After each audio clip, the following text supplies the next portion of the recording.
దేవుని వాక్యము ఇలాగ సెలవిస్తోంది, ఏ భేదమును లేదు, అందరూ పాపము చేసి దేవుడు అనుగ్రహించు మహిమను పొందలేకపోతున్నారు.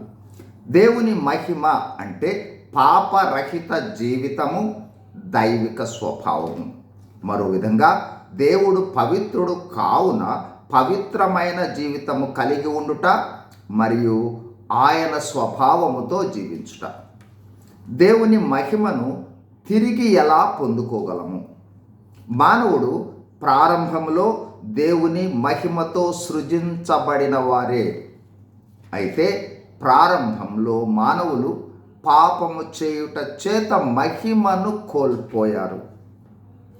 దేవుని వాక్యం ఇలాగ సెలవిస్తోంది, మీరు ఇలాగ రక్షింపబడి ప్రభువైన యేసుక్రీస్తు యొక్క మహిమను అంటే దేవుని మహిమను పొందవలనని ఆయన మా సువార్త వలన మిమ్మును పిలిచెను.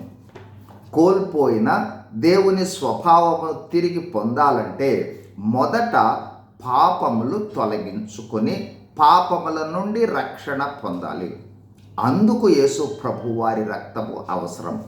యేసు రక్తము ప్రతి పాపము నుండి మనలను పవిత్రులుగా చేయును. రెండవదిగా సువార్తను నమ్మి రక్షణలోనికి రావాలి. అదేమనగా యేసు ప్రభువని నీ నోటితో ఒప్పుకొని దేవుడు మృతులలో నుండి ఆయనను లేపినని నీ హృదయంలో విశ్వసించిన ఎడల నీవు రక్షింపబడుదువు. క్లుప్తంగా దేవుని మహిమ పొందుకొను మార్గము యేసు ప్రభు వారిని విశ్వసించుటయే. విశ్వసించి ప్రార్థిస్తే పాపక్షమాపణ, విశ్వసించి ప్రార్థిస్తే రక్షణ. రక్షకుడైన యేసు ప్రభు వారు మనలోనికి వచ్చి మనలో నిరంతరము ఉండుటయే రక్షణ.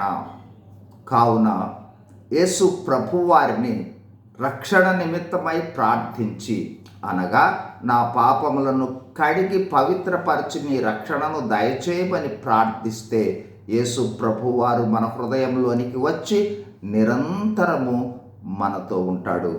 ఇదే రక్షణ, గొప్ప రక్షణ, అద్భుతమైన రక్షణ, ఆశ్చర్యకరమైన రక్షణ.